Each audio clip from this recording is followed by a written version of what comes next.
ಪೂಜ್ಯ ಡಾಕ್ಟರ್ ವೀರೇಂದ್ರ ಹೆಗ್ಡೆಯವರ ಮೊನ್ನೆ ಒಂದು ಸಂದರ್ಶನ ನಾನು ನೋಡಿದೆ. ಅದರಲ್ಲಿ ಅವರು ಹೇಳಿದ ಮಾತು ಅದೇ. ಯಾಕಂತ ಹೇಳಿದ್ರೆ ಯಾವುದಕ್ಕೂ ಸಲ್ಲದವ ಯಕ್ಷಗಾನಕ್ಕೆ ಎಂಬುವಂತ ಒಂದು ಕಾಲ ಇತ್ತು ಅಂತ.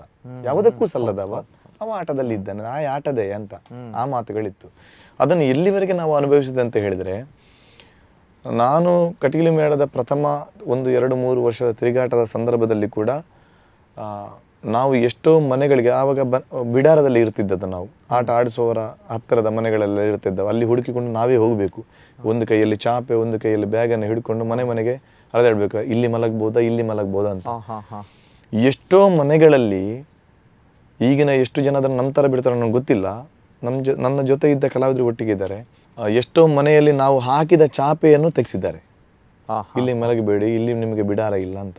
ಆಟದವರಿಗೆ ನಮ್ಮ ಮನೆಯಲ್ಲಿ ಬಿಡಾರ ಇಲ್ಲ, ಹೋಗಿ ಅಂತ. ನಾವು ಬಿಡಿಸಿದ ಚಾಪೆಯನ್ನು ಎತ್ತಿಕೊಂಡು ಹೊರಗಡೆ ಬಂದದ್ದು ಇದೆ. ಇಂತಹ ಅಪಮಾನಗಳನ್ನೆಲ್ಲ ನಾವು ಆ ಟೈಮಲ್ಲಿ ಅಂದ್ರೆ ಯಕ್ಷಗಾನದವ ಅಂದ್ರೆ ಯಾವ ರೀತಿ ಇರ್ಬೋದೆಂಬುದಾಗಿ ನೀವು ಯೋಚನೆ ಮಾಡಿ. ಆ ಮಟ್ಟಿಗೆ ಅದೆಲ್ಲ ಒಂದು ಚಾಲೆಂಜ್ ಆಗಿ ಬಂತು ನಮ್ಗೆ. ಅಂದ್ರೆ ಹಾಗಾದ್ರೆ ಯಾಕೆ ಹೀಗೆ ಆಟದ ಅಂದ್ರೆ ಆ ಪರಿಸ್ಥಿತಿ ಹಾಗಿತ್ತು. ಕಲಾವಿದ್ರು ಯಕ್ಷಗಾನಕ್ಕೆ ಬಂದ್ರು ಅಂತ ಹೇಳಿದ್ರೆ ಇದನ್ನು ಬಿಟ್ಟು ಹೋಗುವ ಆಗಿಲ್ಲ. ಅವರಿಗೆ ಹೋಗ್ಲಿಕ್ಕೆ ಈ ಕಲೆ ಬಿಡಲ್ಲ. ನಾವು ಅದಕ್ಕೆ ಒಗ್ಗಿಕೊಂಡ ನಂತರ ಆ ಕಲೆ ನಮ್ಮನ್ನು ಹೋಗ್ಲಿಕ್ಕೆ ಬಿಡಲ್ಲ. ಬಟ್ ಅವನ ಜೀವನಕ್ಕೆ ಅದರಲ್ಲಿ ಏನೂ ಇಲ್ಲ. ಅವ ಅದೇ ಬದುಕು ಅವನಿಗೆ. ಮದುವೆ ಆಗ್ತಾನೆ, ಮಕ್ಕಳಿದ್ದಾರೆ, ಅವರನ್ನೇ ಆ ನಂತರ ಏನು ಅಂತೇಳಿ ಆ ಪ್ರಜ್ಞೆ ಇಲ್ಲ ಕಲಾವಿದನಿಗೆ. ಅವ ಅದರಲ್ಲಿ ಮುಳುಗಿ ಹೋಗ್ತಾನೆ. ಎಲ್ಲಿವರೆಗೆ ಅಂತ ಹೇಳಿದ್ರೆ, ಈಗ ಬಲಿಪ್ಪ ಭಾಗವತರೇ ಈಗ ಯಕ್ಷಗಾನದ ದೊಡ್ಡ ಕೊಂಡಿ ಅಂತ ಹೇಳಿದ್ರು ಕೂಡ, ಅವರ ಗಂಟಲ್ಕಟ್ಟೆಯಲ್ಲಿ ಮೂಡಬಿದ್ರೆ ಗಂಟಲ್ಕಟ್ಟೆಯಲ್ಲಿ ಅವರ ಮನೆ ಆದ್ರೂ ಕೂಡ ಮೂಡಬಿದ್ರೆಯಲ್ಲಿ ಆಟ ಆದ್ರೂ ಅವನ ಮನೆಗೆ ಹೋಗ್ತಾ ಇರಲಿಲ್ಲ ಅಂತ ಇದು ಅವರೇ ಹೇಳಿದ ಮಾತು. ಅಂದ್ರೆ ಯಕ್ಷಗಾನದ ಪರಿಸರದಿಂದ ಹೊರಗಡೆ ಹೋಗ್ಲಿಕ್ಕೆ ಆಗಲ್ಲ ಅವರಿಗೆ. ಇಂಥ ಸಿಚುವೇಶನ್ಗಳಿತ್ತು. ಒಬ್ಬ ಶ್ರೇಷ್ಠ ಕಲಾವಿದರು ತಿರುಗಾಟಕ್ಕೆ ಹೊರಟ್ರಂತ ಹೇಳಿದ್ರೆ 1-3-4 ತಿಂಗಳು ಮನೆಗೆ ಬರ್ಲಿಕ್ಕಿಲ್ಲ. ದೂರವಾಣಿ ಇಲ್ಲ, ಮೊಬೈಲ್ ಇಲ್ಲ, ಫೋನ್ ಇಲ್ಲ, ಏನೂ ಇಲ್ಲ. ಒಂದು ಸಮಯ ಯಕ್ಷಗಾನ ಮುಗಿಸಿ ಅವರ ಮನೆಗೆ ಬಂದಂಥ ಸಂದರ್ಭದಲ್ಲಿ ಅವರ ಮನೆ ಅಲ್ಲಿ ಇಲ್ಲ. ಎಲ್ಲಿ ಅವರ ಮನೆಯಿಂದ ಅವರು ಹೋಗಿದ್ದಾರೋ ಅಲ್ಲಿ ಅವರ ಮನೆ ಇರಲಿಲ್ಲ. ಇದು ಶ್ರೇಷ್ಠ. ಈಗಲೂ ಕಲಾವಿದರೆ ನನ್ನ ಹೆಸರು ಹೇಳಲ್ಲ. ಏನು ಅಂತ ಹೇಳಿ ಹೊತ್ತಿ ಉರಿದ, ಅದು ಭಸ್ಮ ಆಗಿದೆ. ಅಲ್ಲಿ ಹೊತ್ತಿ ಉರಿದಂತ ಕುರುಹಿ ಇದೆ. ಮನೆ ಹೊತ್ತಿ ಹೋಗಿದೆ ಆ ಕಲಾವಿದ ಬರುವಾಗ. ದೊಡ್ಡ ಶ್ರೇಷ್ಠ ಕಲಾವಿದರು. ಮತ್ತೆ ಹತ್ತಿರದ ಮನೆಯಲ್ಲಿ ಕೇಳಿದ್ರಂತೆ, ನನ್ನ ಹೆಂಡತಿ ಮಕ್ಕಳೆಲ್ಲ ಇಲ್ಲಿದ್ರು, ಏನಾಯ್ತು, ನನ್ನ ಮನೆಗೆ ಏನಾಯ್ತು ಅಂತ. ಅವಾಗ ಇಲ್ಲ, ಅದು ಬೆಂಕಿ ಬಿದ್ದು ಉರಿದು ಹೋಗಿದೆ. ಹಾಗಾದ್ರೆ ಅವರೆಲ್ಲಿ, ಅವರು ಎಲ್ಲಿಗೂ ಹೋಗಿದ್ದಾರೆ. ಇದು ಬರದ ಕತೆ ಅಲ್ಲ, ನಿಜ ಸರ್, ನಿಜ. ನೈಜವಾಗಿ ಈಗಲೂ ಆ ಕಲಾವಿದ ಜೀವಂತರಿದ್ದಾರೆ. ಹಾಗಾದ್ರೆ ಆ ಕಲಾವಿದರ ಪರಿಸ್ಥಿತಿ ಹೇಗಿರ್ಬೋದು ನೀವು ಯೋಚನೆ ಮಾಡಿ.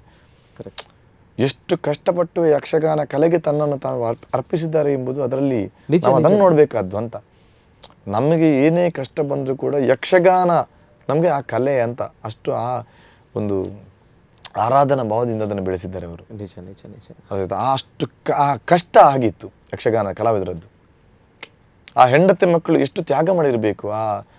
ನನ್ನ ತಂದೆ ಅಥವಾ ನನ್ನ ಗಂಡ ಎಂಬ ದೃಷ್ಟಿಕೋನದಿಂದ ಆ ಮಾತೆ ಎಷ್ಟು ಆ ಕಲಾವಿದನಿಗೋಸ್ಕರ ತ್ಯಾಗ ಮಾಡಿರಬೇಕು. ಆ ಮಕ್ಕಳು ಆ ತಂದೆಯನ್ನು ಯಾವ ರೀತಿ ನೋಡಿರಬೇಕು. ಈಗಲೂ ಅವರು ಹೆಮ್ಮೆ ಪಡ್ತಾರೆ ಅದಕ್ಕೆ. ಅಂತ ಕಲಾವಿದರು ಅದನ್ನು ಹೆಮ್ಮೆ ಪಡ್ತಾರೆ ಅಲ್ವಾ.